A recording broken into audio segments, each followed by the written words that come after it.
HRN listeners. As we celebrate our 15th year, we are deepening our commitment to giving voice to the next generation of food systems storytellers, and we need your help. Our internship and fellowship programs help activate new possibilities for underrepresented and underestimated young people through experiential journalism, audio engineering, and production training. Through these unique programs, HRN helps food equity stewards build essential workforce readiness skills that expand their potential and foster economic mobility. Please consider supporting these critical programs. And with a minimum donation, you can be entered to win a dinner for two at an amazing restaurant in one of 8 cities and tickets to a concert at a great venue in one of those cities. We have incredible partners across the country who have donated, as they also share our passion for helping to educate the next generation of food systems storytellers. Check out heritageradionetwork.org/15 to donate and enter to win today. That's heritageradionetwork.org/15 to donate and enter to win today. And make sure you donate before March 31st. Thank you. You're listening to Heritage Radio Network. Since 2009, Heritage Radio Network podcasts have been exploring the wide world of food, beverage, and agriculture. Learn more at heritageradionetwork.org. This episode is brought to you by Wisconsin Cheese. We do more varieties and flavors of cheese than anywhere else on Earth. By pushing the boundaries of what cheese can and should be, find your next favorite cheese at wisconsincheese.com.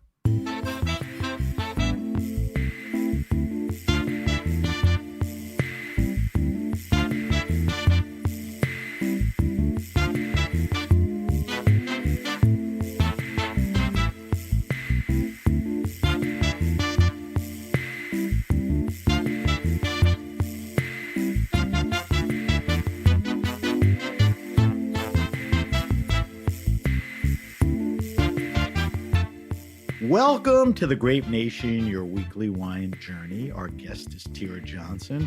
We'll talk to Tira about our recent travels to Burgundy, the opening of Ilis, and more. We'll taste an interesting wine that I asked Tira to bring in. I'm your host, Sam Ben-Ruby. Stay with us for the Grape Nation on the Heritage Radio Network. We bring wine to the people.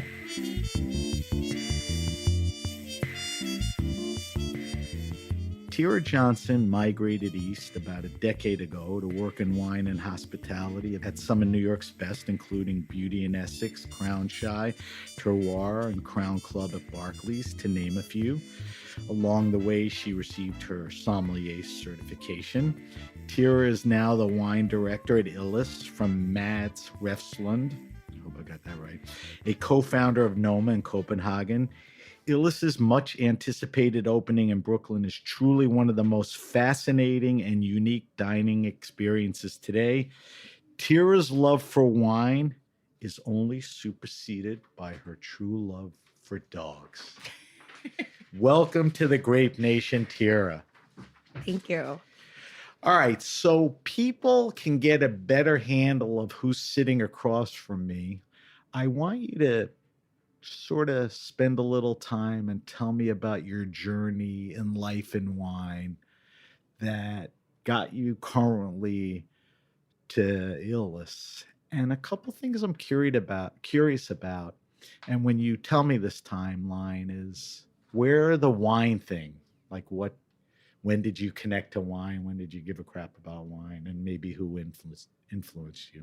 So start with, you're in college, you're working as a host, you kind of like it, and then take me home here.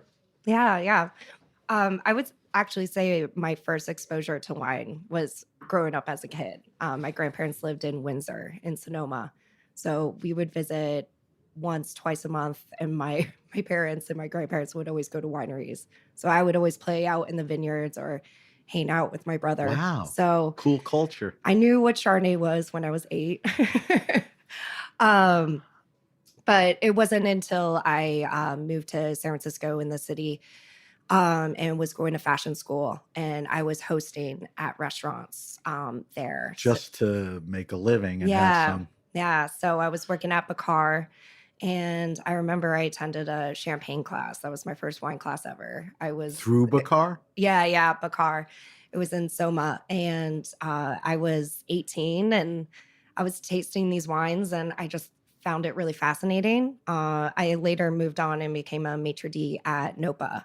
And that's really where education became a really big part, from spirits to the farms that we buy all our produce and meat from, to wine. So Did they attending. embrace you? Like they would have classes and prep Mhm. all the help on the wines along with the food? Yes. Yeah. I always wonder about this. It's like you go to school for fashion and it's some job, as a hostess that gets you to another job that changes your career path. Is it fair to say that's what happened? Yes. Yeah. I mean, It's did your parents say what's going on here? Where's the fashion stuff? uh no, I think my parents they know I've always been very independent since I was a little kid. So they've always kind of trusted my path and that I'll find my way. But yeah, no, being around all that education and just like how nice and supportive the whole restaurant community was, really made me gravitate toward them versus like the more cold kind of side of fashion. I think you got it right. Um, so, what are the last things you're doing before you decide to head east and why? Um, I was I was living in SF for 6 years, and I came and visited New York City because my mom and stepdad just moved here a year prior, and I came to visit for a week, and I just fell in love with the city. Just, I was in Brooklyn, I was in East Village, and eating and drinking and going out, and I just loved the energy. And I took a flight back home, and I cried on the flight, and that's when I knew I was going to move to New York in the next year. What's crazy is San Fran is as good as anywhere, but there's nothing like New York. So it really caught when you got here. Did you have a clue or were you clueless? Like, I heard about this place, or I got to go to the village, or, when you got here, were you just feeling your way or you knew? Yeah, I was feeling my way. I actually wanted to do something completely different in restaurants than I did previously in San Francisco. In San Francisco, I was involved with restaurants that were more farm to table. I moved here and decided to work in more like club restaurants. Ah, so you cry on the plane, you go home. How soon after do you head back to New York? It was four Oh, months. quickly. Yeah, All four right, so we're months. in New York now. Take me through that timeline. Yeah, so I was 23. Jeez. I I know it's been almost 10 years. And I just started, I was serving in restaurants. I eventually was salming at STK in near Bryant Park. A lot of And Cabernet Sauvignon. oh my gosh. I mean, it's a This it's a feels like a legit different life. spot. I mean, I don't know. It's not a legit wine spot, but Oh yeah, I mean, we sold so much wine. We sold so much wine. Nothing I would really drink to this day, but famous. oh my god, so much Camus. Right. But I that led me to move on to Beauty in Essex, and I worked with Megan Artisoni. So when you say move on to Beauty in Essex, that's more your sensibility. Like this is kind of a cooler, hipper New York place that you're Yes. thinking. Hmm. All right. So you go there. Are you doing the wine thing or are you doing other stuff? I'm doing the wine thing. So I was a floor manager, and then I also was a wine manager. So I oversaw the wine program, doing inventory on a weekly basis, teaching wine classes on a biweekly basis, and it was a really amazing wine program. We bought so much from Rosenthal and David Bowler. So So the really, good importers. It yes, wasn't. it wasn't Empire and So Southern. somebody there had the sensibility to say these are the type of wines. They happen to be these importers, which Yes. was a good thing for you to be exposed to that. Hmm. All right. So let's keep going. Beauty in Essex for how long then where? After that, I moved on to ABC restaurants. So I was managing at ABC Christina and then ABC V when they first opened. And from there, Were they serious about wine? yeah, It was definitely More supplementary than it's yeah, at Cocina it was definitely leaning more toward cocktails, right. but we did have a really cool selection of Tight list. yeah. And then at ABCV, it was really into the more like juices, and they were also open for breakfast and lunch, but But didn't you have for to pair shit with artichokes and asparagus anyway? Not easy, right? a lot of white wine. Yeah, I guess. Greek, maybe. All right, so you're there how long and then where? I was there for a little less than a year, and I just was ready to just be full on in wine. I was ready to step away from management because I was managing for So is a handful that of years. sort of the moment you determine, listen, I like hospitality, I like all these restaurants, but wine is, Mhm. what year was that? That was 2000. That was the end of 2017. Yeah. Okay, not that long ago. Yeah. Were you doing a decent amount of wine stuff? Had you started SOM certification? Were you doing tasting groups? Did you befriend people that, you were tasting? Were you getting into the thick of it? Yes. Actually, one of my friends now, when I was first introduced to him, Blake, he was working at Bar Balude, and I remember going there and him helping me with blind tasting. Does Blake have the hard last name to pronounce? No. No, Blake Bernal. Oh, He okay. runs Pavillon. Yes. Mm-hmm. Yeah. For Daniel Balloon. Mm-hmm. Yes. Okay. So you're around some good people. Mm-hmm. Yeah. And I just wanted to be surrounded by wine and just be the student again and learn. So that's when I saw Paul Greco posted at Terroir that he was looking to hire someone to work there. I went in for an interview, and yeah. Did you know that Paul was a guy or the guy? Like he had the background and he has this vision and he has this place. Did you know that, or you? A little bit, but not at the capacity. So when you were there, you were feeling it, right? Yes. Because he's the real deal. Oh yeah. In that sense. It's just like we called it controlled chaos. I like that. Did you, at that place, at that period of time, get as much or more than anywhere else as far as wine, tasting, and info knowledge? I learned so much from working there. So much. I mean, the By the Glass program is ginormous. And you would sometimes come into a shift and all of a sudden there's like 15, 20 new wines by the glass. So really, and Paul really loves the whole scope of the world of wine and really leans into like the different underdog grapes in the world. And promotes that. And promotes them. Which is, really not. I mean, we have to give him super assistant kudo for Riesling's prominence in New York. Mm-hmm. I mean, he's kind of. Back when that was more the underdog. Well, yeah, that's what I'm saying. I mean, it's not an underdog now, a lot because of him. So I asked you earlier, when you got into wine. I think we got to that point. Who influenced you? I think, Paul is there, Blake. All right, so you spend a few years at Terroir? Yes, I was there for a little over 2 years, and then the pandemic happened. Okay. When the pandemic happened, I started working at Brooklyn Wine Exchange. Retail store. Yes, yeah. So I was there from March 2020 and worked there for about 2 years. Out of necessity, Mm-hmm. because there was no real restaurant business. Did that enhance how you looked at wine, being on the retail level? Yes. How? Yes. I mean, also another environment where I was constantly tasting and learning about wines.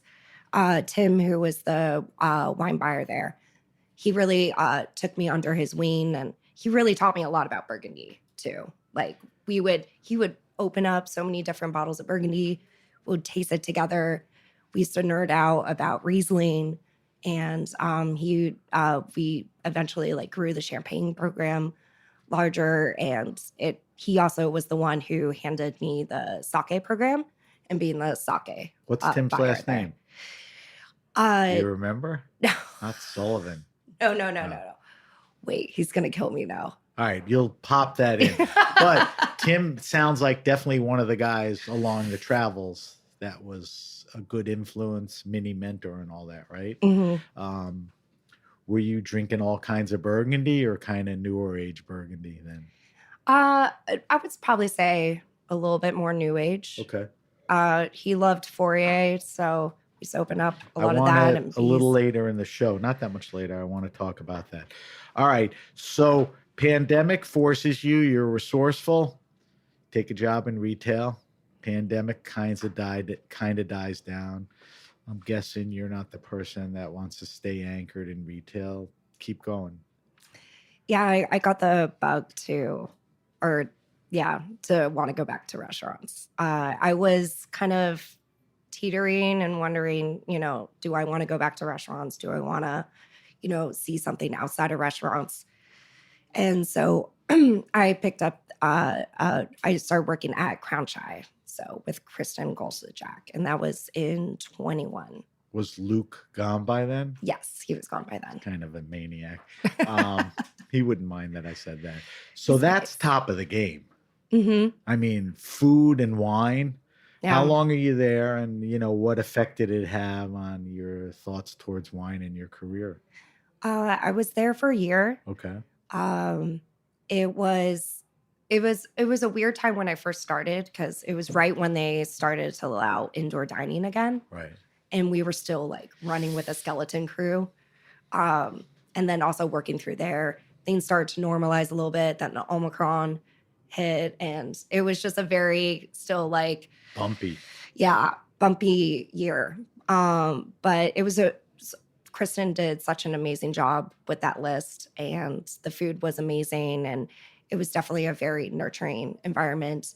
The Kat Finelli, who was the head som, she was amazing and really taught me how to like fine tune service and also with wine service. And she's just phenomenal. You're always learning stuff you didn't know.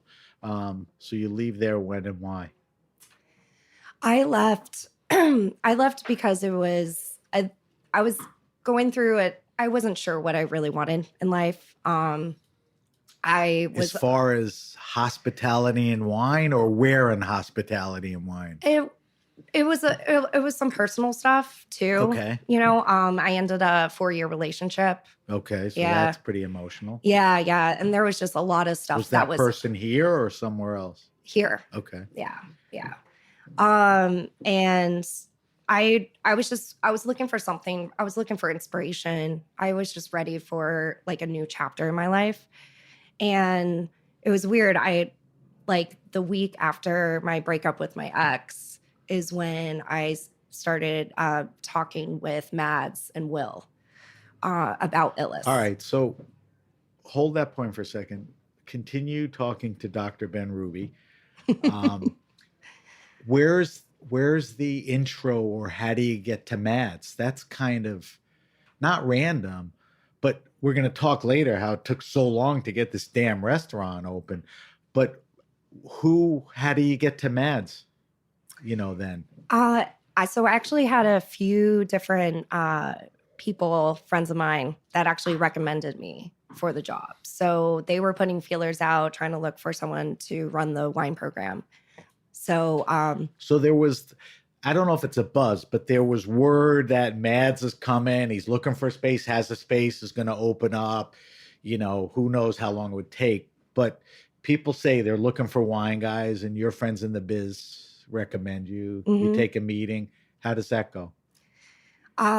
Yeah. So they were telling me, they were like, I know you're not working at Crown Shy anymore. I'm not sure if you're looking for work, but there's this place opening up in Brooklyn, and I think you're perfect for the job. And that was one person. And then there was another person, and they both recommended me. And it just so happened to be the same job. I had no idea it was the same place. And I really took that as a sign. And we started chatting over the phone. You and Mads? Yes, Mads. And then Will was still Dule. He was still living in the Bay Area in San Francisco.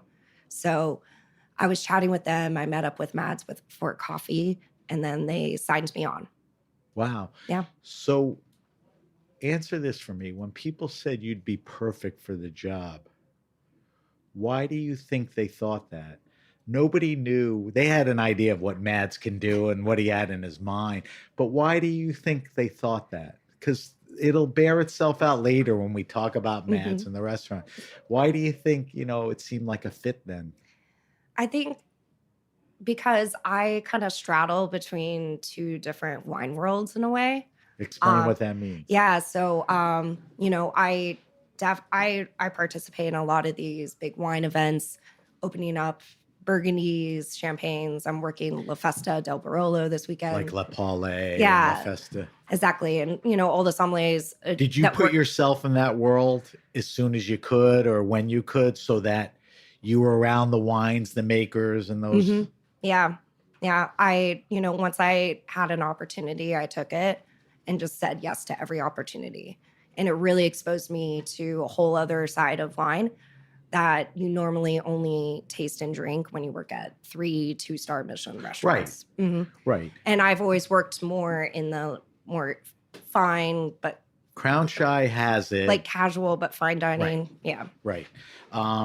So just so I'm clear, Crown Shy is the last long-term job you had before Illis, or you did a few things in between? Oh, I did so many things in between. You did. So yeah, so I was Just buzz through them. Don't go into detail because I have a question about that. yeah. So I was signed on. I was just working part-time because we're still waiting on construction. I mean, they didn't even cement the floors down. So they when I was committed hired. to you, they paid you, but we're not paying you full time when we're Yeah. not open. It was just like But hourly for my we're work. locking you in. Mhm. Okay, so you need to do other stuff. So Yeah. So I was somming part-time at Hawksmoor. had it just opened or It was fairly new? I would say like 6 months. But my best friend Lauren was the wine director, Open and to great notices and a good program, right? yeah, and I was just like, of course, I want to somm with my best friend for just a couple shifts a week. Lauren who? Lauren Hoey. Hoey, right? Yeah, yeah. She's at Jupiter now. Right. With Annie. Hmm. Yeah. And I also was working at Barclay Center at Crown Club.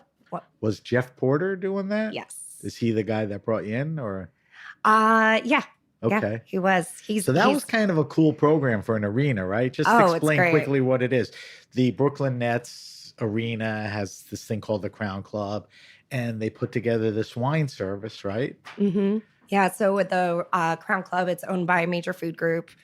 The food menu is pretty much carbone, like you have the spicy rigatoni, the veal parm, and it's only open for the top tier ticket holders for the games. So they come in, you can order whatever food you want, Crazy. and then there's this insane wine I list. think I'd go home when the game started. Was the wine list any lean towards Italian because of the Teresi type stuff or not necessarily? No, it was very much like Burgundy Bordeaux. Oh, okay. Yeah. Cool. Yeah. So you did that out of necessity and as a placekeeper, right? Hmm. So when do you bail on everything and go full bore on Illis? That was just this past summer. Okay. Yeah, so- what month? That was August. And if you walk through the door, what percentage is the place done? 80, 90, 70% or?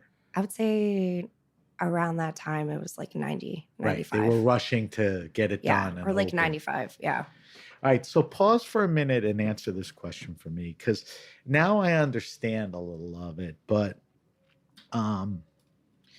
this is a crazy business. You moved around a lot.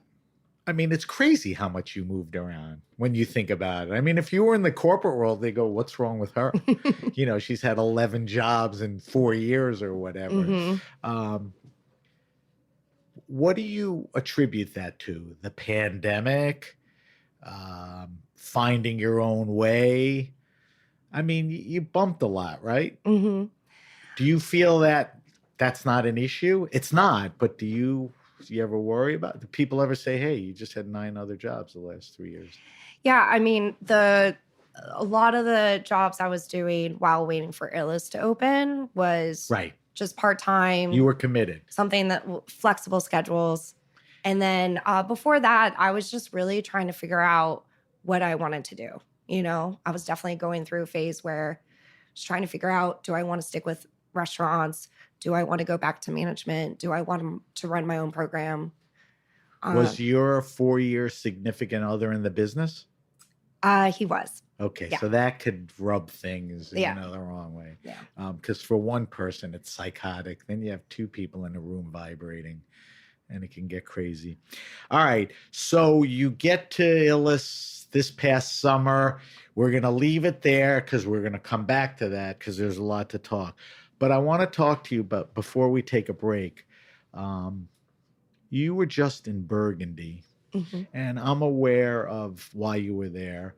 And it was an amazing trip. So I want you, while it's fresh in your mind, I want you to talk to me about your recent sommelier scholarship trip to Burgundy, which was literally less than a couple of weeks ago, I think. So first, tell me what the sommelier scholarship is and who the people are behind it, which is why you were there. Yeah, so it's run by Pressoir, who run La Palais, Lafette, La Table. Daniel Johns, who's a very prominent French wine person, has been awarded. Yeah, and he started this this scholarship about a decade ago because of how Burgundy has the pricing has just skyrocketed, and so many young sommeliers don't really have the opportunity to try or see these wines. So we really wanted to bring them to the origin of the place and see Burgundy, which kind of just feels so out of touch for so many young sommeliers. And yeah. Is that the vibe? It's sort of like Burgundy's Burgundy, and if I get to it or taste it. Yeah. Well, sad. they're special, and you're like, before there used to be these Burgundies that they would have by the glass, Bourgogne Rouge. Remember, like, it's just you're like, remember when a village level Burgundy was like $20-$30? It's like $1.70, Yeah. for some of these guys. Yeah. So, Retail. Forget about what a restaurant oh is. yeah. Yeah. So the idea was to get working sommeliers handpicked by the Pressoir people to take a group trip. Yes. With an itinerary. Mm-hmm. All right. So as far as I could tell, this looked like the trip of a lifetime. We talked about this off air. I mean, if you know Burgundy, you see some of the names. So tell me about some of the people or most of the people you visited, met, tasted. I mean, everyone. Yeah. Quick first question. Is there anyone that you didn't get to that you could have or should have?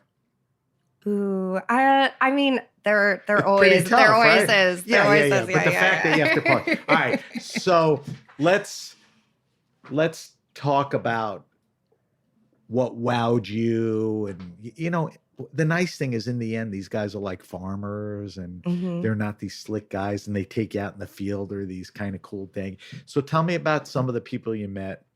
What were some of the wines that impressed you? Give me an overall takeaway at the end when you left there.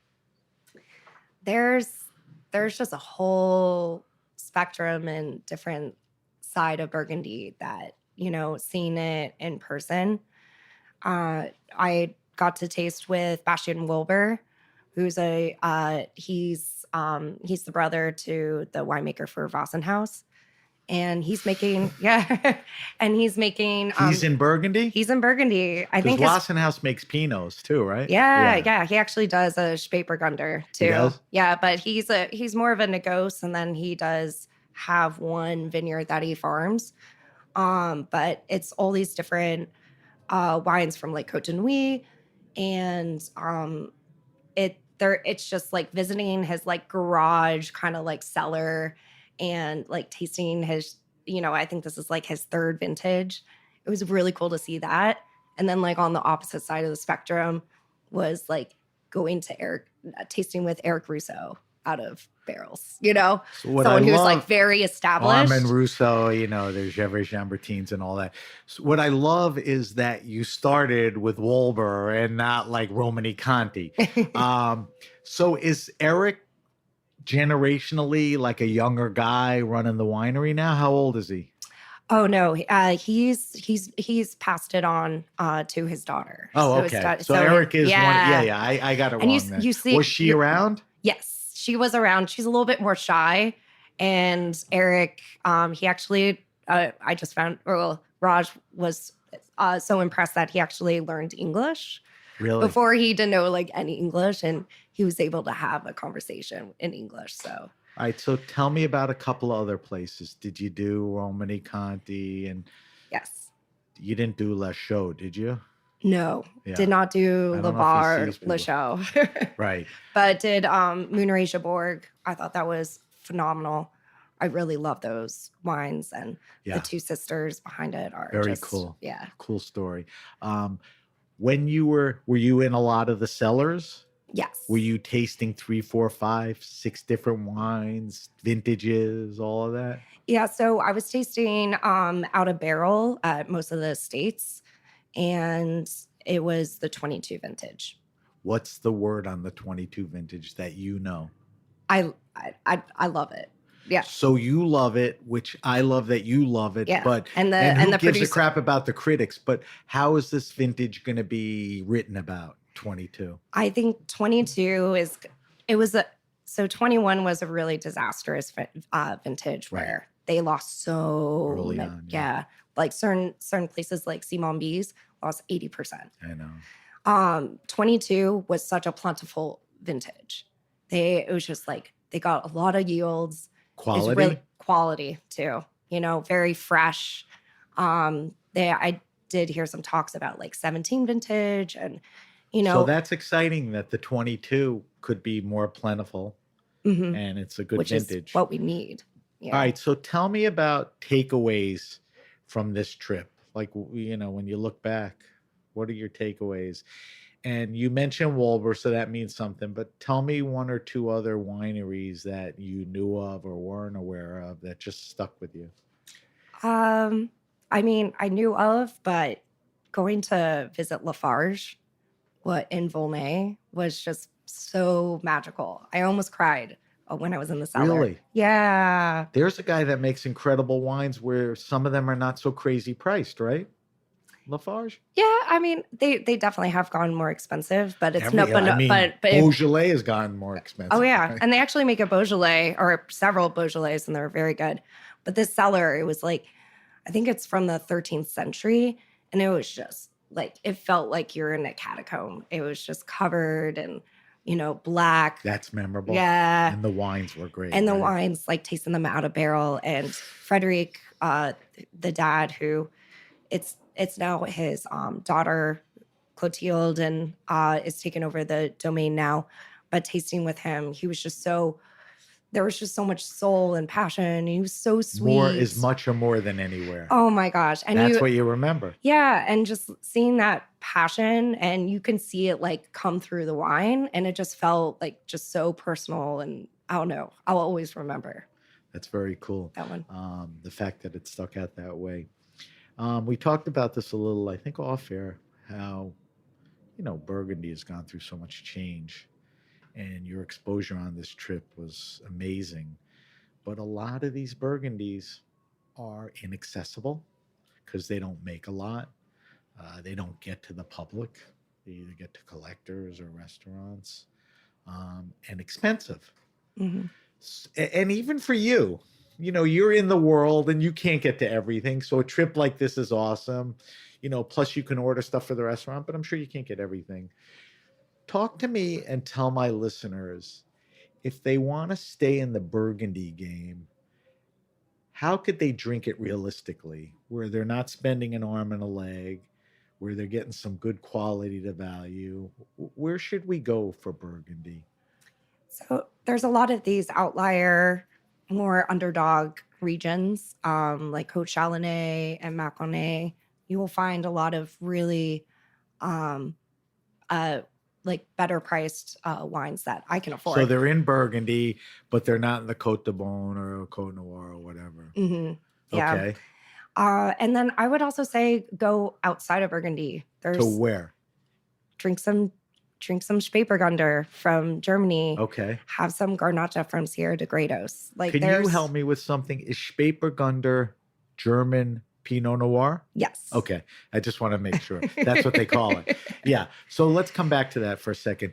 In Malcanet and what'd you say, Cochalanet? Or tell me, give me a couple of makers that you know are like in stores or on lists. Yeah. That you like. I mean, the first one that comes to my head is Duriol Gential with all the Ruiz. Will you spell Jantiel for me? Can you do your best? Yes. Jantiel. Okay.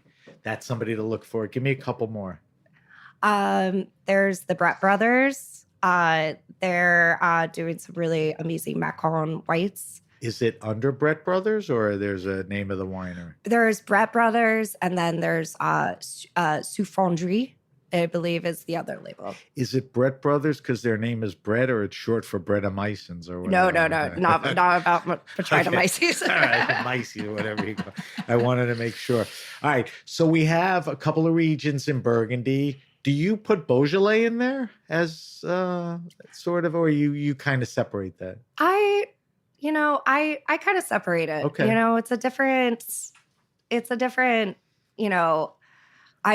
Beaujolais is always where you can find some excellent, and there's like a whole new generation of winemakers there. It's no longer just like Foillard and right. It's good value, but even that's going up. Mm-hmm. So you made a good point that there are other places to look for quality Pinot Noir.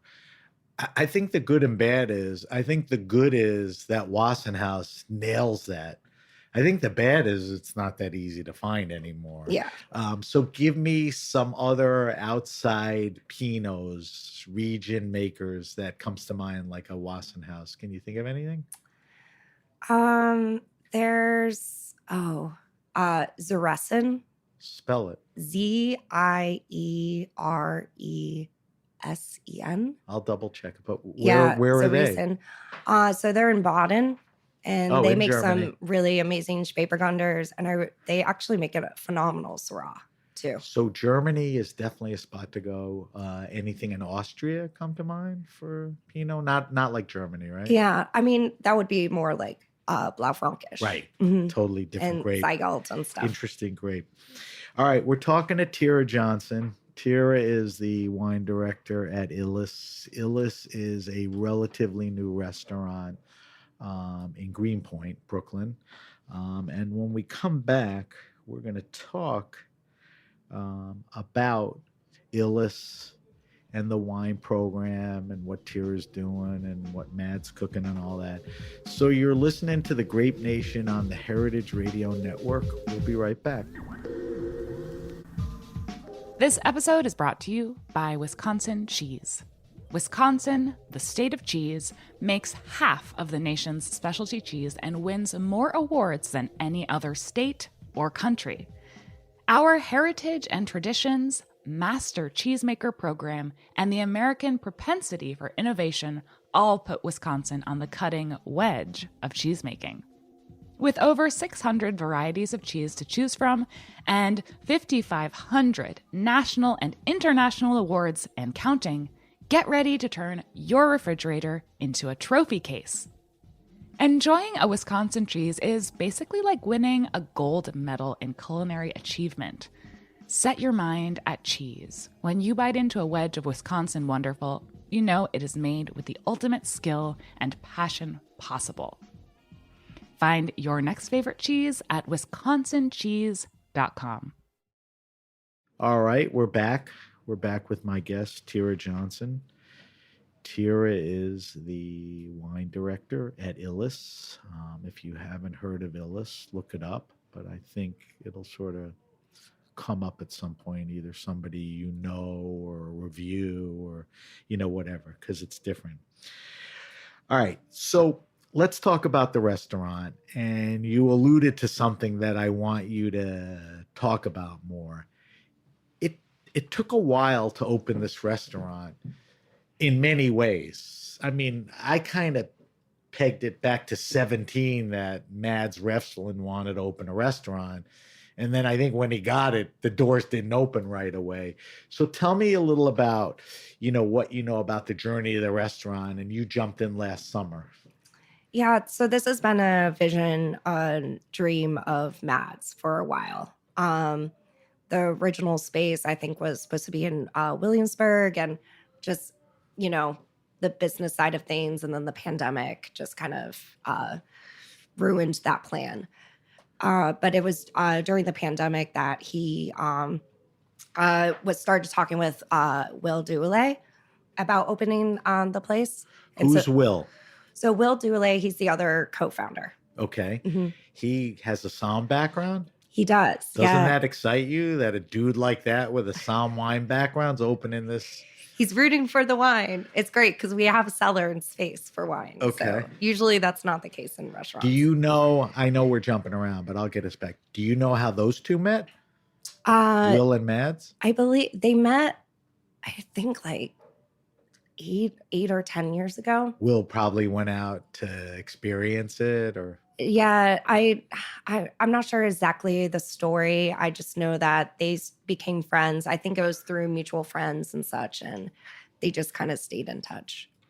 Why did they want to open in the U.S. in Brooklyn? You said this was a dream of Mads. What do you know about that?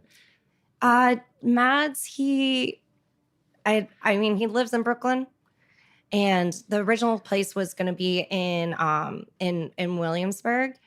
But this space, so it's right next door to Forskow. And Forskow is this Danish-owned art gallery. So they had this spot.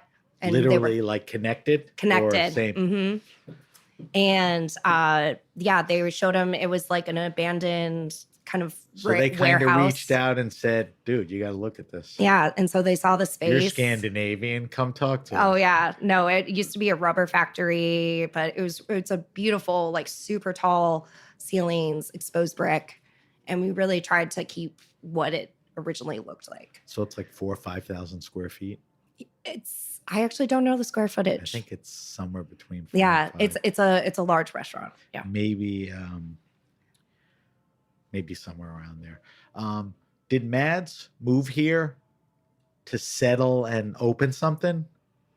Like, do you think that's why he was here, or? So he moved in, opened up Acme with their Danish concept when they first opened. The Acme in the city? Yes. Oh, I didn't realize he was involved with that. And this is like on early Jones Street or something down. Yeah, like 2010s. I think. So he's been around.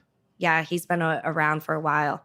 But he's also, I find him as such like a nomad, like international traveler. He spent a lot of time in Mexico. Right, with the Noma Tulum thing or something. Also in the Maldives. He goes to Japan. Right now he's in Spain right now for a food conference or something. Mm-hmm. Evan told me she's with him, which is interesting. Do you, from what you're telling me, do you feel that you describe him as a nomad, you can back that up with some incredible projects. He's here. Do you see him getting bored with something like this because he's nomadic, or he found his place in space? Oh, yeah. He found his place in space. Yeah. Okay. Because I don't want to see you out of a job next year. Oh, no. Guys, I'm out of here. We are not bored over there. I'll tell you that. Okay.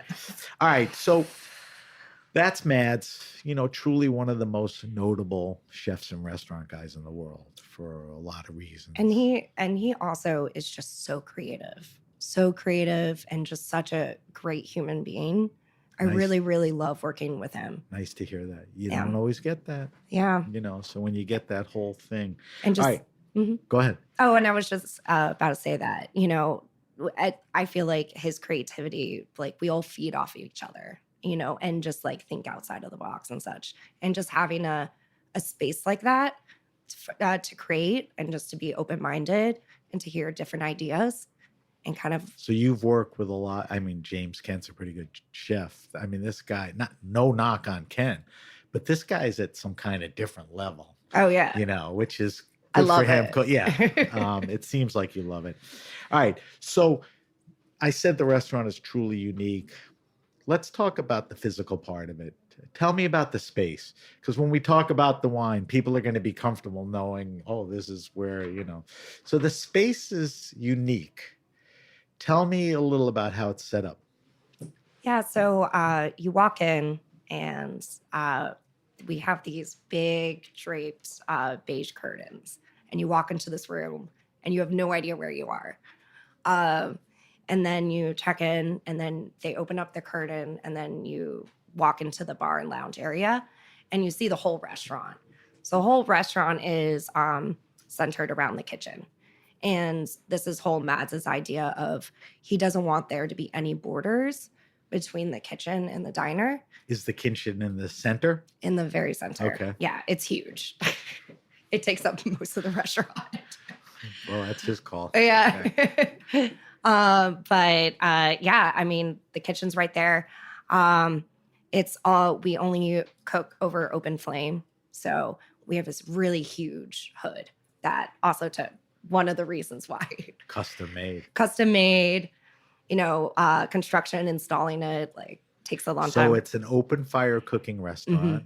Stay with the food for a second. It's, a dumb statement, but it's farm to table or foraged or, yes. He's a stickler for ingredients. Mm-hmm. So it's all about North American ingredients. So this past summer, a bunch of the sous chefs, they took a trip and went up to Maine and Vermont. They also took trips to New Jersey, and they foraged different, sumac and beach plums from New Jersey. Unusual but available stuff. Oh yeah, no, and it's just it's in excess. There's so much of it. And just foraging it and pickling it. Kane, who's our R&D sous chef, he's our fermentation guy, making all these really interesting misos and pickling, and yeah, it's really cool. So fermentation, open fire, and ice. Specific, not very specific, but North American, like you said, whatever Maine to Jersey, has to offer. Mm-hmm. They're serving it. On the menu, there's 2 or 3 menus, right? Yeah. Tell me about the menu options. So the menus, this also is, we're not set to one formula. We're kind of changing and going in the way that we think is the good direction. So whatever you started with is still fluid. Yes. It could change because it's for the neat. So we were doing 2 different tasting menus, one which was smaller for 7 courses and the other one for 12 courses.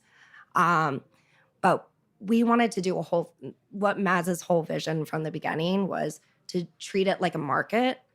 So we have these carts with seafood, and there's uni, there's our clam flasks. It pulls up to your table? It pulls up to your table. Do you pick? And you can pick which oysters, So if you don't like uni, you could pick a bunch of clams or your oysters or whatever. And so we also we've always done that from the beginning, but now we want to also incorporate that with other ingredients. So we started introducing in the last couple of weeks, bringing these baskets, and they have vegetables. There's one with eel. There's chicken, dried chicken, and duck. Pick, yeah. And then they go back and prepare. And then we prepare the dish with those ingredients. So that seems to be something they like, and they're going towards sort of this bring a market selection instead of saying here's your. And it's also seeing the ingredients and choosing. So we're still fine tuning, but this is what's really cool about working for this restaurant is we're trying to think of new ideas of dining, and also not to be constricted in just a tasting menu. I want to get the menu set up so when we talk about the wine, we know what the hell we're talking about. But what about meats? Aren't you limited in what you want to serve? It's not filet, ribeye, skirt, blah, blah, blah. No, we won't have any beef. Pork chops. So what are you serving? Yeah. So we have a lot of game birds. So we'll roll off a few. I would say hens. We have we have chicken and duck, partridge. We had pheasant. Okay. Quail. All right. Interesting. And then we also have game meat. So what kind? So we had wild boar. And right now we're serving antelope. Okay. Have you eaten much of this in your lifetime before you got here? No, this was my first time Are having you antelope. much of a meat eater? You'll I eat it. Yeah, What you do you know, think of this stuff?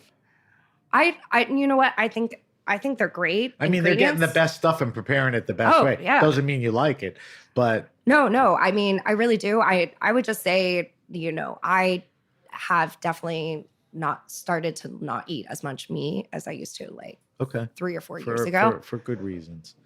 Um, Before we talk about the wine list, because I want to dig into that. Now we know the space and the food. Um, I'm going to put you on the spot a little. Um, th- you can attest this is truly different, interesting. You said it's evolving. They had an idea and they continue to tweak the service and all that. Um, would some people construe this as like silly? It's like you're trying too hard, or you've kind of supported Mad's conviction. So we're not thinking he's a crazy madman.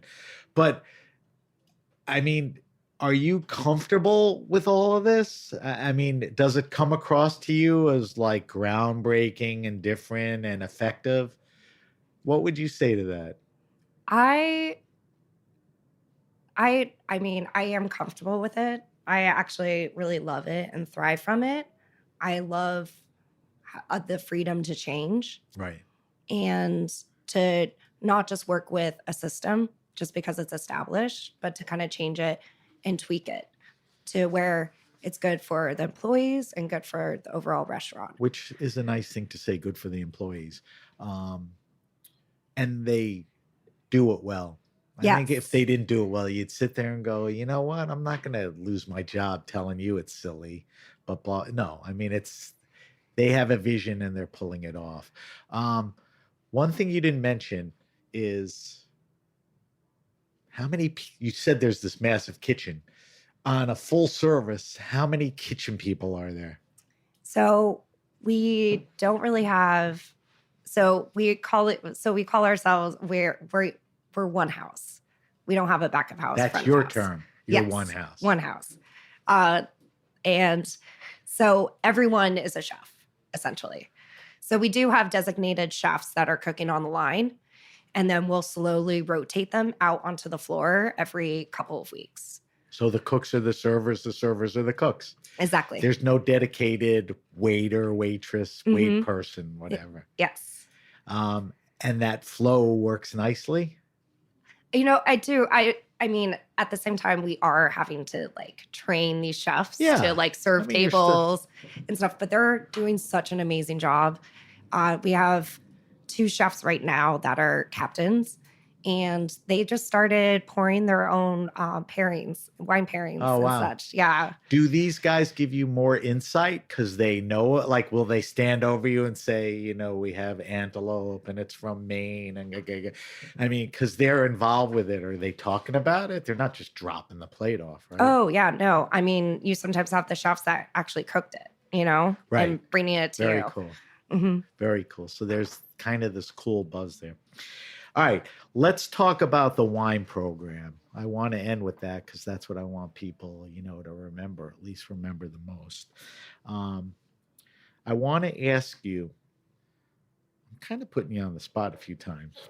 Like I asked if your service is silly, but I didn't mean it that way. But It's not silly. It's so much So- fun. I want to ask you how important the wine program is.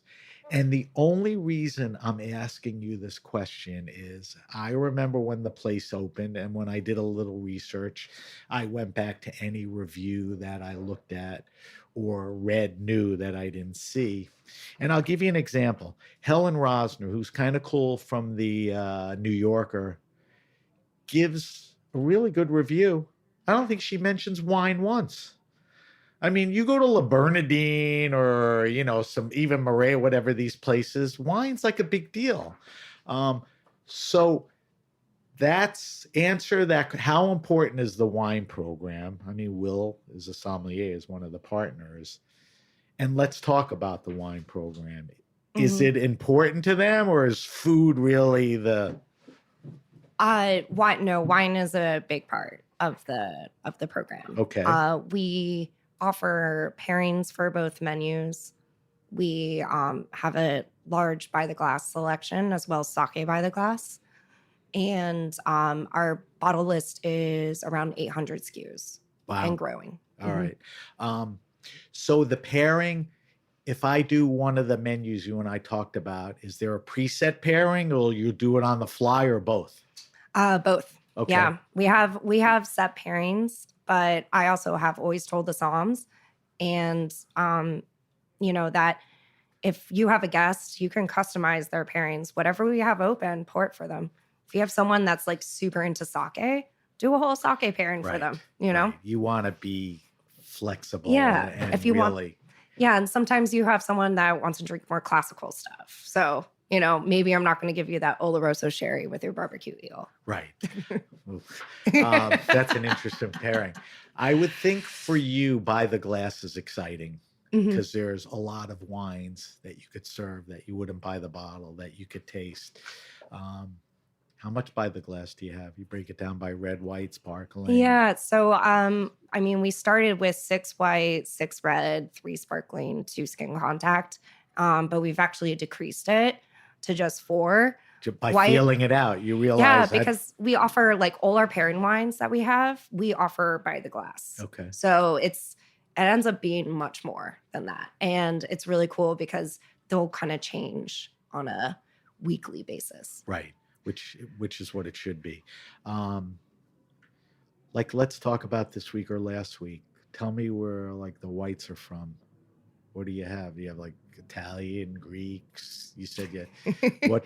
The white wines for this week. Oh, or the past few, like some of the stuff that. So we had.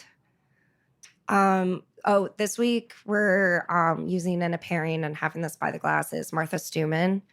Her honeymoon, which is a Colombard right. Chardonnay You didn't mention blend. her before. Yeah. You mentioned Jamie and Petrosky and all that. Yeah. Cool. Yeah. So we're going to be pouring her wine. We also have Piero Guillemo's Sauvignon Le Bon Blanc. Nice.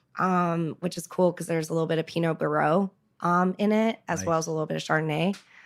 Pinot Barreau is Pinot Blanc. Right. Yeah. I wasn't clear when you said this. Is everything on the by the glass available as a bottle or not necessarily? Yes. It is. Mm-hmm. Is there not everything in the bottle is available by glass, obviously. No. I mean, you have collectible stuff and all. So tell me about the substance of the wine list. Where's the lean? I mean, is it Burgundy? Is it Italy? Is it, how did you break it down? Now, before you answer that, you got there. How much of a hand did you have in this? Did they turn basically all over? Did they say, Tira, start building the wine list? Mm-hmm. Did Will, who has a background in wine, say, here's what I'm envisioning, you take it? How did this list come about? It's 100% me. Okay. Mm-hmm. And you obviously had conversations with Will and Mads, like, this is where I want to go. And they're like, cool, let's go. All right. So how does it break down? Yeah. Well, I just want to say on top of that one of the reasons why I love this job so much is how much they trust me with the vision of the wine list and how it can really complement the food. So the list, it leans really big grower champagne list. Champagne's probably my favorite wine. Preaching to the choir. How many selections are there? We have about over 100. Champagnes. It's the perfect food for champagne, right? Oh, yeah. I mean, it's much or more than, I mean, you and I could sit here and say, if all we had to drink is champagne, we'll be happy. Mm-hmm. But it's great with pizza, fried chicken. But some places, maybe it's not. That's a great restaurant for champagne. You agree? Yeah. That's what sort of inspired and motivated you to get a lot.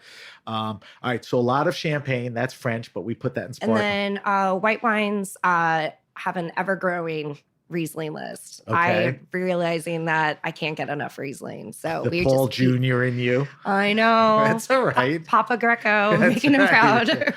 That's right. So Riesling champagne, good white. And we have a large French white selection. Everything from a really large Chenin, white Burgundy, and Jura. and also Savoie. I really love a lot of Alpine whites. I feel like they go so well with With the Mads' food. food, just because of the lower alcohol and it's just light. It's light and ethereal, and it just goes really well with the delicate flavors, especially with the more ice portion of the menu in the beginning. Talk to me about, so those are a bunch of regions. So in a good way, you're all over the place. I mean, Yeah. you're taking the best of everything. Talk to me about where the reds go. Reds. Where from and what kind? Yeah, so the reds are mostly in the like light to medium bodied range. I would say for the more full bodied wines, we do have a bunch of classic older Bordeaux first and second growth. But I'm the most excited about our Northern Rhone Syrah collection too. that we have. Tell me, so, there's going on and all these great, what are you bringing in that's either new or newish or great value? Is there anything, are you going with the classics in Northern Rhone, or you've kind of brought in some other guys that are? Yeah, it's a good balance. We have Suho. We have some older Suho, which is kind of cool, like 14, 15 Souterrain.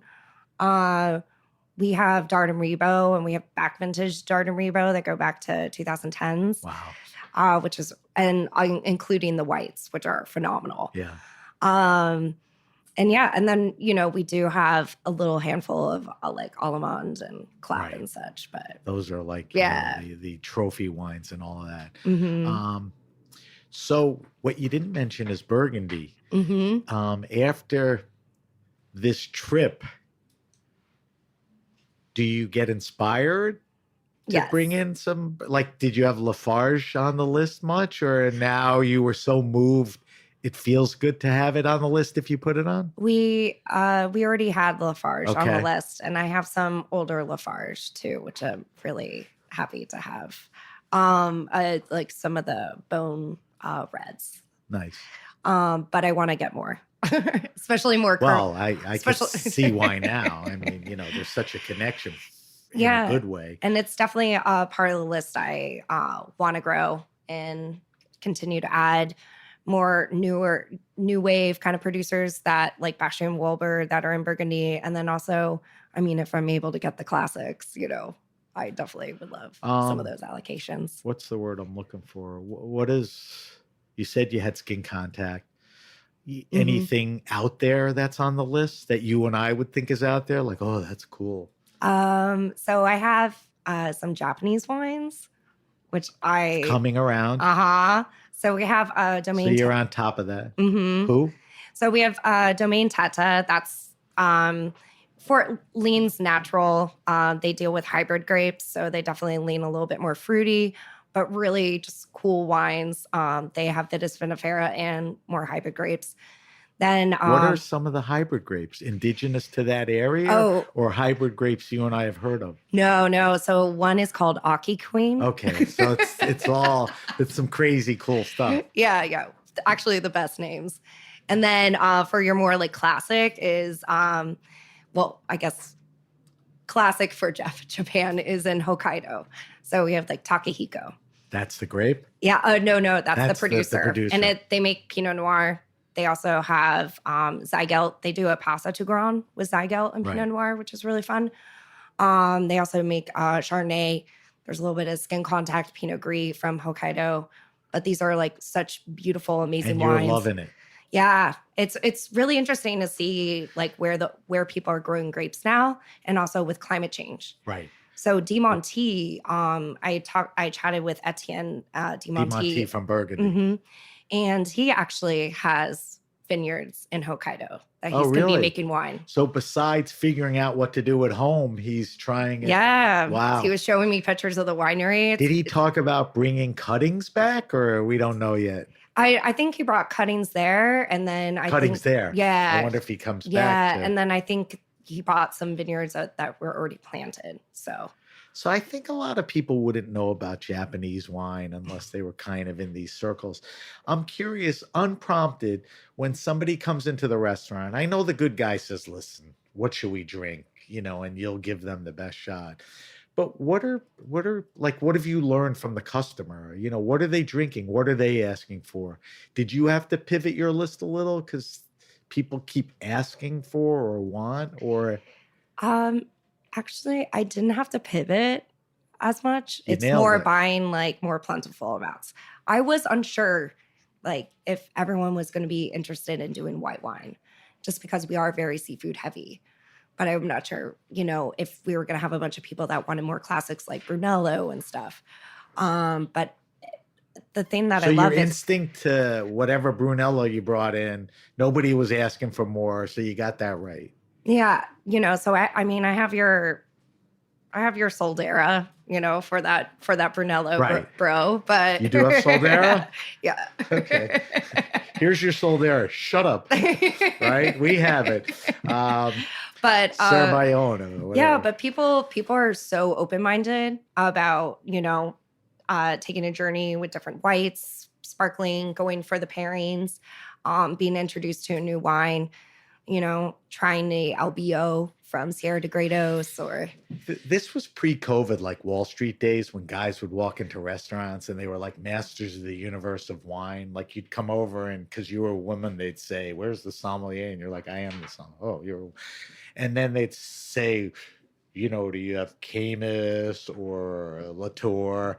Are people still sort of like know-it-alls, or they're more inquisitive and defer to you? more inquisitive and defer. That whole vibe has softened, And right? I think that's the thing is you come into Ilis and you don't know what the menu's going to be like. You haven't seen the wine list. You're just going in for the experience. Right. And I feel like that's when people are just like, all right, I'm sitting down. You're making decisions for me. Right.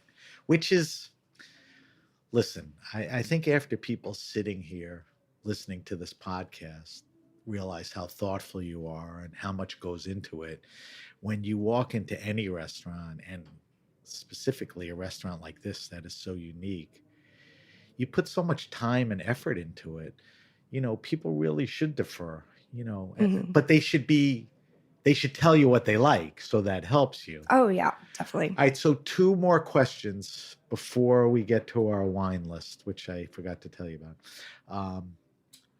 It's obvious you and Mads sit down as far as the cooking ingredients so that the wine list, and you alluded to it, is compatible, right? If there's any changes in the food list, you'll adopt if you have to. But the 2 minds are, you're not working in the blind, right? No. Yeah. I mean, that's what's beautiful about having that open kitchen. And, last week I was focusing more on expediting and running food and being part of the kitchen.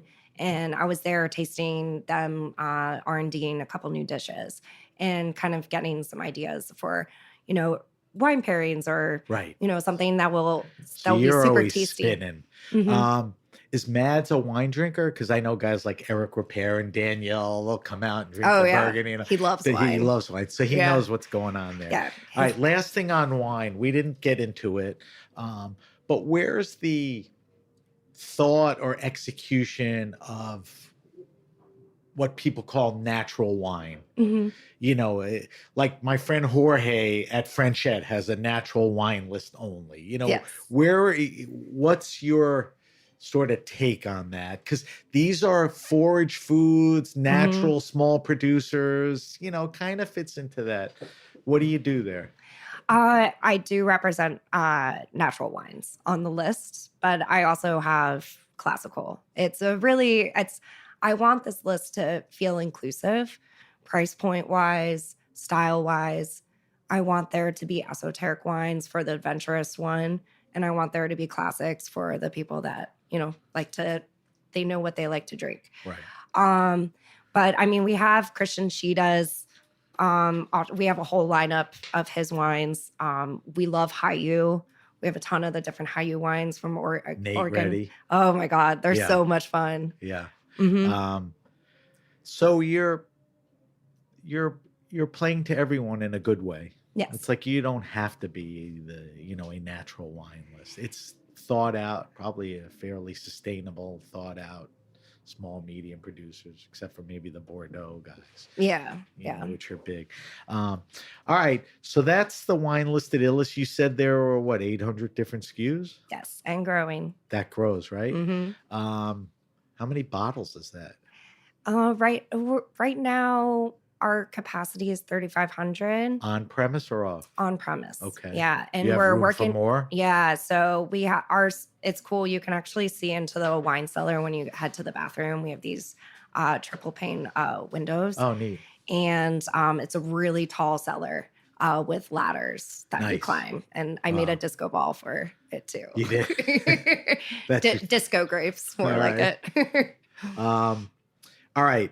I want to get you out of here soon. We have a feature called the Wine List. We ask all our guests 5 questions. We've asked every guest from day one to today the same 5 questions, so there's no exception to you. Be spontaneous. Don't dwell on these. We post these on our social media. So the first question is, what is Tira drinking now? What's in her fridge? What's she curious about? Did the change of seasons push you to different wines? What are you drinking? I mean, champagne is always Drinking champagne. I'm always drinking champagne. Are you sticking with favorites or bopping around trying to taste? I love trying new producers and Okay. such. Like I love the champagnes from Elise Bougie. From who? Elise Bougie. Okay. Spell bougie. Bougy. Why? You've had me spell a lot today. Well, because people hear shit and they go, "What is that?" No, I love it. It's keeping me on my toes. You know, you're the expert, so let's make sure. All right, so champagne. You gave me a specific. What else? And I'm really into a lot of Spanish whites right now. Okay, Yeah. what grapes? So I really love Albio from Sierra de Gredos. Okay. So like Cuatro Monos makes one. I also really love the whites from the Canary Islands if I really want to go for something salty and very like mineral. What are the grapes, the white grapes in the Canary Islands? So there's Liston Blanco. Right. There's Mamahuelo. There's a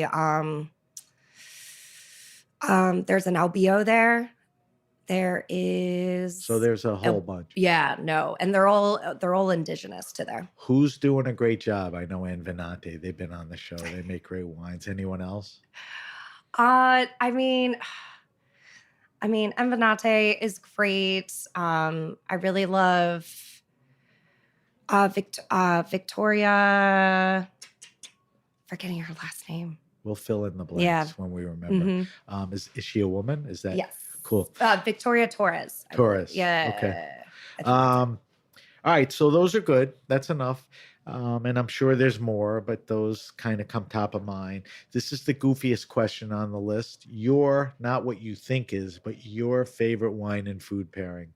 Something obviously you don't eat all the time, but it's a good ooh-ah when you eat it.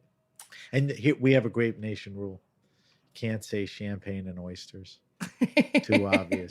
And you may have said that. My favorite, because you're around a lot of oysters and you love champagne. Go ahead. What's your? My favorite is sake and pizza. So champagne and pizza is like a killer. Tell me why sake and pizza works. First time ever. It just works. What is it? Is it the acidity or Yeah. the profile? I or mean, it's so sake and cheese go really well together. another good Yeah. pairing. Well, a lot Yeah. of cheese on pizza. And then also, I think because of the like lower acidity and it's like kind of like softer texture, it just really complements like spicy pepperoni or the tomato sauce and the acidity in that. Like I said, first time, almost 300 times. First time anybody ever said sake and pizza. Would sake be decent with a cheese platter, or there's just Yes. it has all the same elements? Yeah, and you can play around with different, more umami-driven ones with certain cheeses, or do some softer, even shokara, like super dry styles. Nice. That's a good one. All right. Tell me, I'm going to ask you the question and I'll set you up for the answer. Tell me your favorite wine restaurant and or bar. And I'm not saying rank them or whatever you say is your favorite. Just give me some good ones, because I don't want you bumping into any friends and say, how come you didn't mention my place? There's many wonderful. Point a few out. Popina.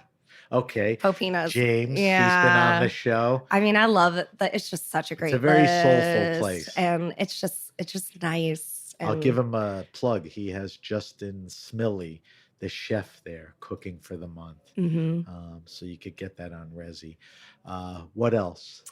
And he Uh, has a great wine program. So I'm talking mhm. wine and food. I really loved the wine list at Jupiter, my friend Lauren's place. And I'm not just saying that because You could anyway.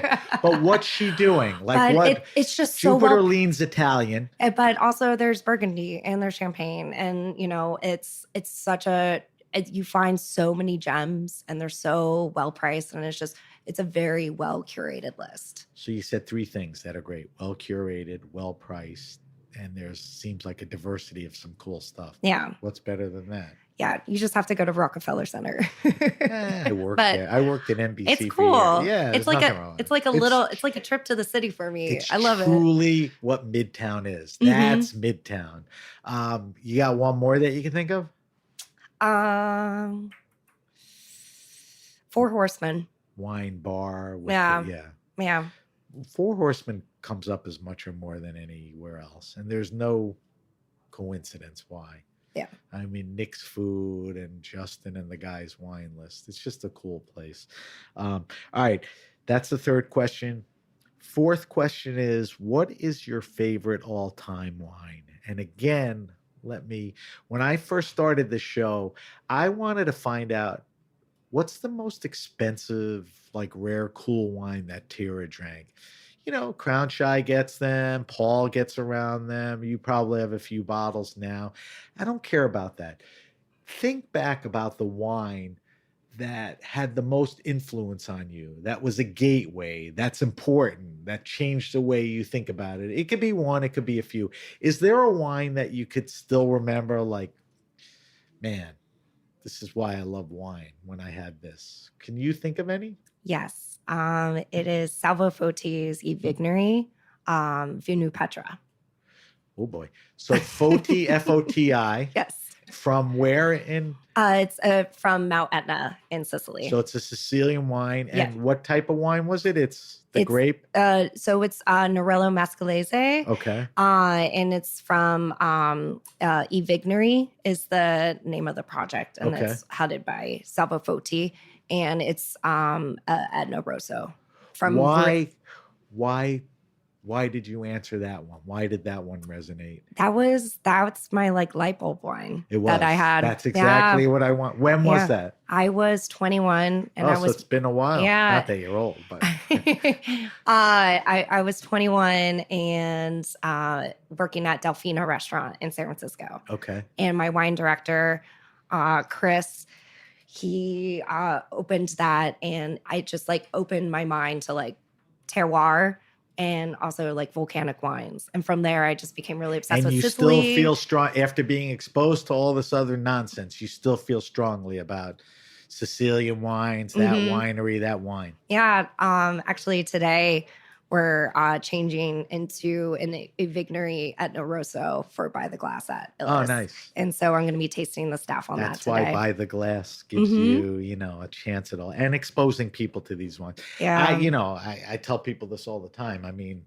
the By the Glass thing exposes you to stuff that you could be drinking the rest of your life. Yeah. You don't have to buy a bottle and leave it to you to pick it. All right, last question.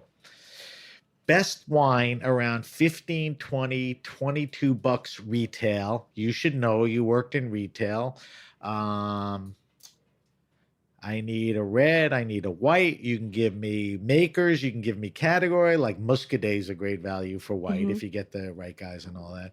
I always say my kids are your age and a little younger. They can't afford to go to a party with a $50, $60 bottle of wine. Yeah. They can't afford to give that as a gift, for dinner or at a dinner. So how do you wow at 18, 20, 22 bucks? Give me some wines. Give me some region. What should I look for? Yeah. I really love Chirellos. There's the part Xarelo from Spain. from Spain, from the Penedès. Yes. I just had Pepe Reventos on last week. Yeah. He's a master with Xarelo. So there's some really great affordable Chirellos. You can for reds, I really love Pais from Chile. I think you can get like a liter of it Incredible. Yeah. It's And about it's like light and spicy. fourth show in a row that Pais has come up. Oh, really? As Josh Green does my year-end show. Oh my gosh. He's hawking chili. Yeah, like Roberto Enriquez, he makes a skin contact Semillon, a Pais, and they're so affordable. So Chilean Pais. So that's red, right? Yes, yeah. It's actually a grape that originates from the Canary Islands, and then it also has another identity as the Mission grape over there. Yeah. All right. What about whites? So there was the Chirellos.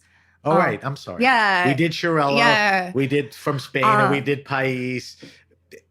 So you answered the question. Is there anything in closing you want to throw in? My bad. Sorry. Ooh, maybe some Loire.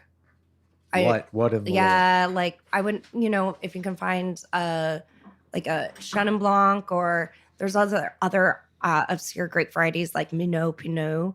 That are on the lower end of the price scale, but good quality because it's Loire. Yeah, I think you can find them for like $20. You could find some Chenins for that, right? And then Riesling.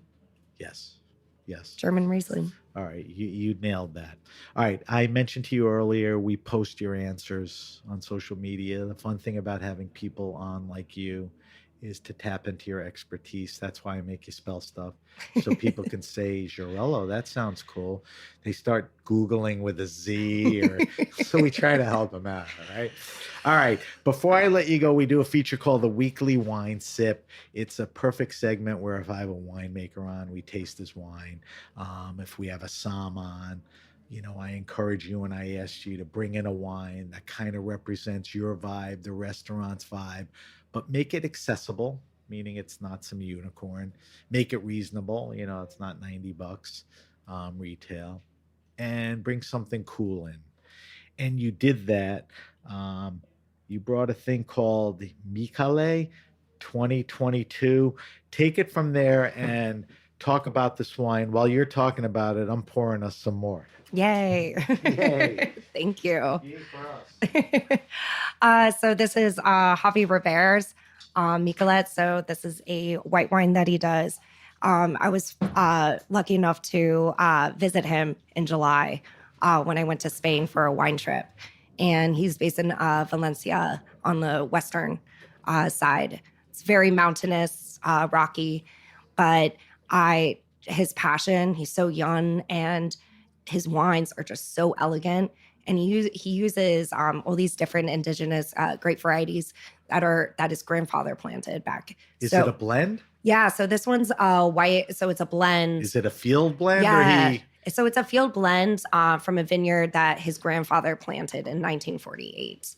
And it's a bunch of grape varieties that I've never heard of before. And then Malvasia, because Malvasia shows up everywhere by the Mediterranean. All right. So it's a white wine. Let's look at the color. It's kind of a strawish yellow, not light, not deep, but it's got some nice color, right?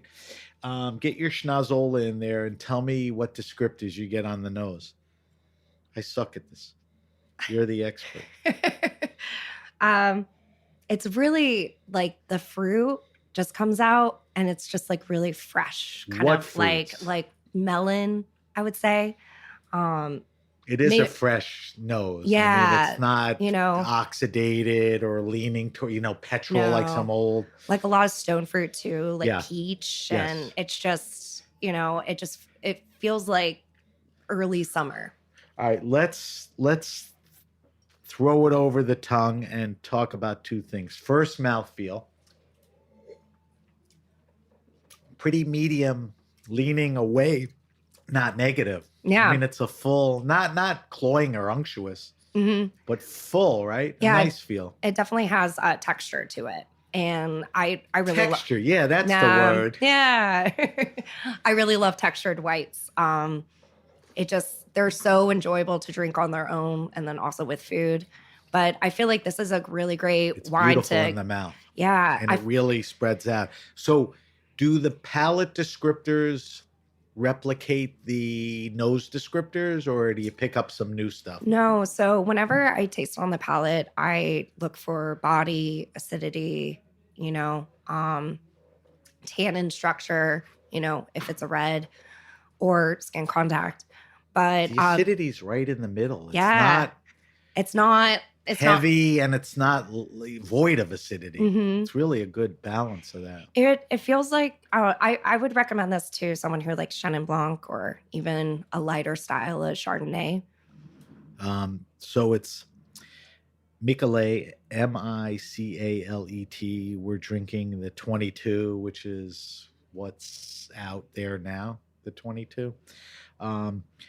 If you had a guess, not restaurant, retail, what do you think a bottle's going for?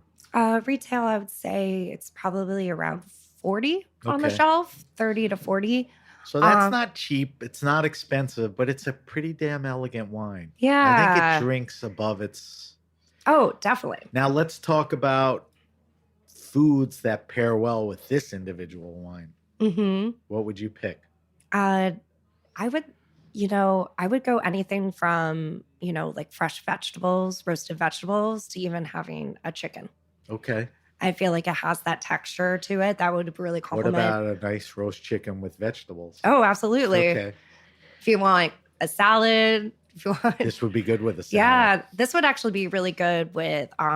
We have these oysters at the restaurant, and we have slices of pineapple that you squeeze over the oyster. You and stuff. squeeze the pineapple like a Mhm. lemon. Yeah, like a So lemon. you get this subtle pineapple juice. And it gives these like tropical kind of vibes, and I feel like that would really complement it. And So the Mhm. oyster you picked with a little squeeze of pineapple in this wine Yeah. would be great. Can you tell me about one more dish before we end the show? They bring a sealed clam with a little opening. Is it a clam or a, yeah, it's a surf So, clam. Walk me through this dish. Yeah. So it's been a dish since we opened.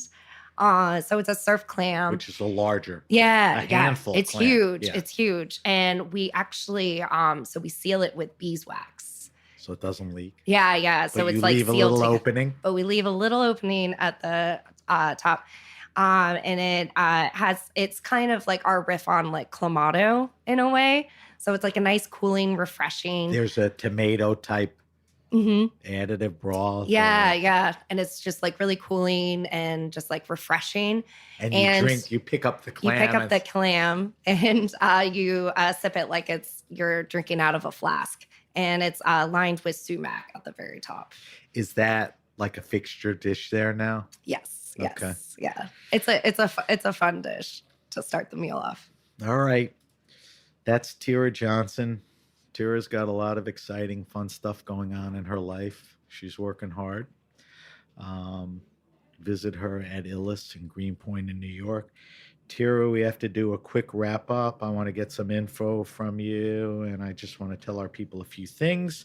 So if you have a question, suggestion, wine happening or event, hit me up at sam@thegrapenation.com. That's sam@thegrapenation.com.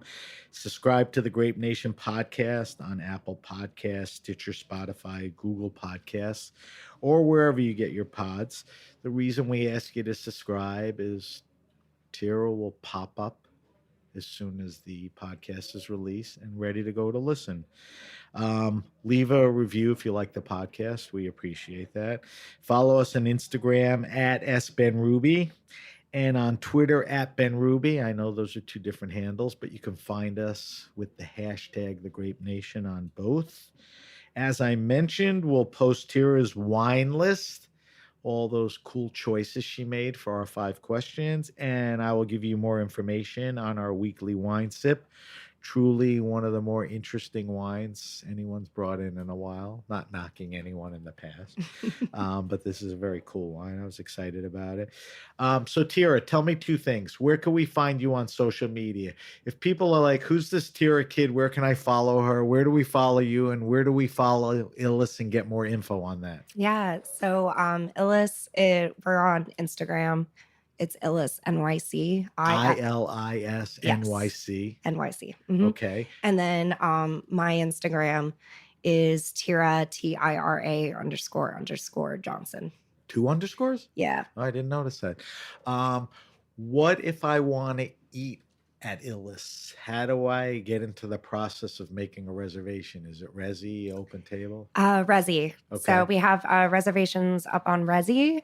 We release them on the first of every month for the future month.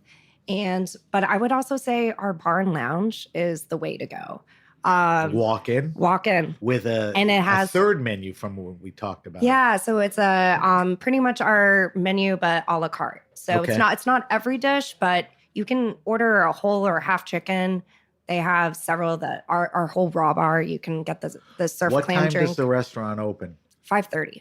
So if I get my ass there early, I'm pretty assured a bar Yeah, seat. Okay. and honestly, And it turns over. I right now it's definitely come, and even at like 7 or 8 p.m. Okay. We have about 14 seats at Oh, the so bar, it's- and then the lounge it can hold a lot. We have Can you eat in the lounge? Yes. Oh, cool. Yes. And that's that other menu, the lounge and the bar? The lounge and the bar, yeah. Very It's just cool. like a smaller a la carte family. Very cool. Mhm. Like I said earlier, if you haven't heard of Ilis, you're going to be hearing about it. And like I said earlier, also look for Tira. One quick note before we go, and you may be able to relate to this, just a plug for our friends. Quick note about an upcoming event. Burgundy Wine Festival La Palais going bi-coastal in February and March in 2024 with a trio of events in New York, bookending a full program in LA. The program includes a series of walk-around tastings, informative seminars, intimate domain-focused wine dinners, and La Palais signature BYO gala dinner. Over 30 of Burgundy's finest estates, I think Tira visited 29 of them, will show their wines. So for more info, go to www.lapalais.com for more info. That's www.lapalais.com for more information on that.